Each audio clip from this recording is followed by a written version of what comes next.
Okay, AP, I hope this works. You have the same prompt in front of you. I'm going to read the prompt and then start the timer to annotate this in 10 minutes and figure out the rhetorical situation, the choices, the appeal, and tone. If Pancakes interrupts, this video might be disrupted. She hates work. You might see her. Okay. Read the following passage from America Needs Its Nerds by Leonid Freeman. This is the speaker. I need a new pen because this one doesn't work. There we go. Speaker.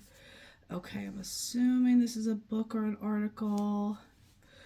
I'm not sure. I can just call the text. Then write an essay in which you analyze how Friedman develops his argument. Okay, so when I talk about the rhetorical choices, I need to talk about the rhetorical choices that he uses to develop his argument. Okay, so noted. So here we go. I got to keep that in mind. So maybe since he's developed his argument, I have to look at, does he compare and contrast? Does he problem solution? Does he use anecdote? Does he have one main thesis and then give illustrations to show examples of it? We have to find out. Okay, so here we go. The timer starts now. Okay, so there is something very wrong with the system of values in a society that has only derogatory terms like nerd and geek for the intellectually curious and academically serious. Okay, so society devalues intellectuals, nerd and geek, when he calls them intellectually curious and academically serious. Okay, his terms.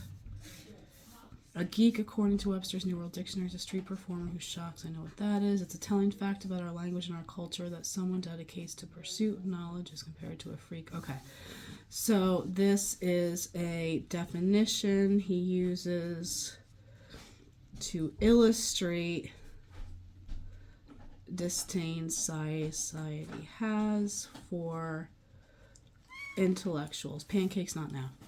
Even at a prestigious academic institution like Harvard, anti-intellectualism is rampant. Okay, so right here we're juxtaposing.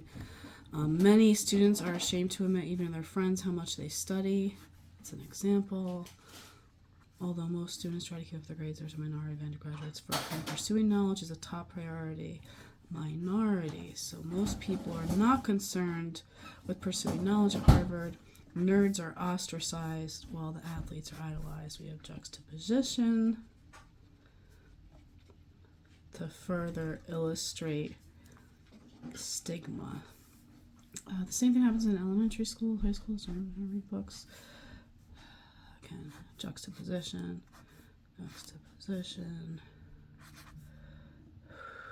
Refusal to conform. Society is anti-intellectual values. Many are deprived of a chance to learn adequate, so interesting social skills and acquire good communication tools.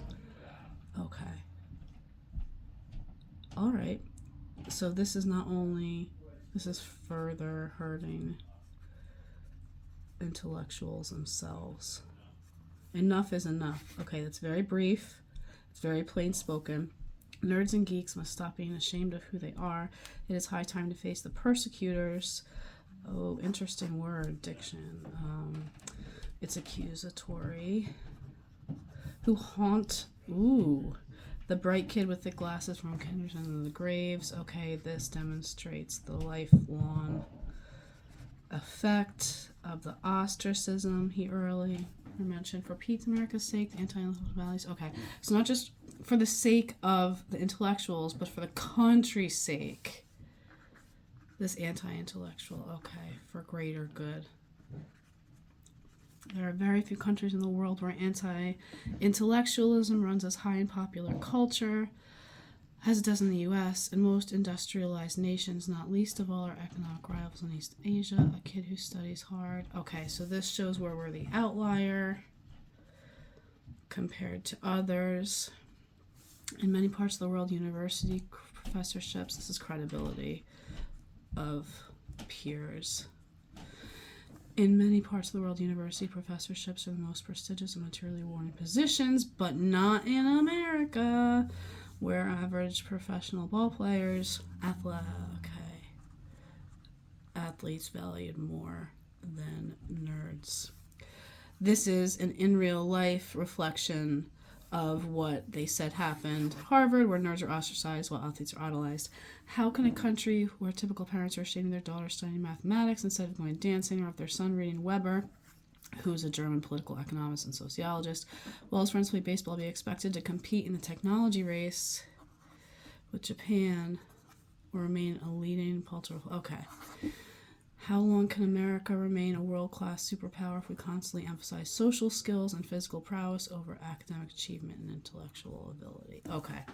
So, what it seems like to me is here he starts off with the message that there's something wrong with society that devalues intellectuals, then uses a standard definition of one of the terms for intellectuals, geek, and then illustrates the disdain that society has for intellectuals because the definition of a freak is someone who bites heads off of animals for carnivals. So, okay. That illustrates the disdain society has for intellectuals in a very visceral way. And then appeals to the credibility of Harvard to talk about how that's an example where anti-intellectual... Okay, so credibility of Harvard, juxtaposition of nerds and athletes, continuing with examples of that justification. So it's an extended juxtaposition to show how intellectuals are individually devalued and ostracized, while athletes are celebrated. I think I would talk about the juxtaposition. And I would talk about... I think I would probably talk about what begins with the definition to illustrate the problem, juxtaposes to show how that problem is being cultivated in schools, expands to show the global effect of United States suffering by supporting anti-intellectualism. So it moves from here's the problem, here is where we're seeing the problem cultivated in society, and here is what will happen if the problem continues. And it ends with rhetorical questions so that the audience will feel that society needs to start valuing intellectuals. See, timers get me messed up too. So I would say that we've got, here's the speaker.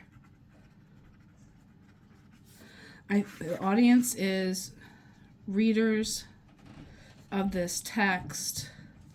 It's an American audience because he's identifying with, as an American, with the way that he's writing.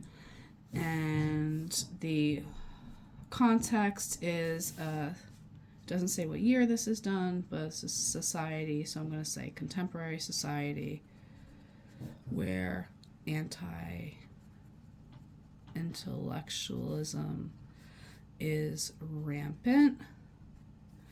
And the exigence is, it seems like, the continuation of the devaluing and ostracizing of the quote-unquote nerds and geeks.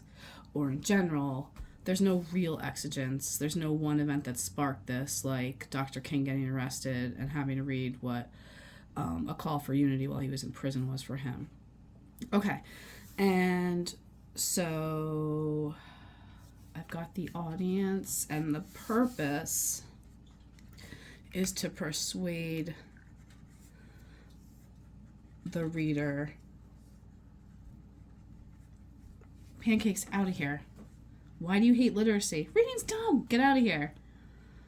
To support intellectualism in the U.S. for the sake of our future. Okay, enough. All right. So that is very quickly how I would do this, and I did it in 8.5 minutes. And you will see more fleshed out in my ideas in my example. Bye.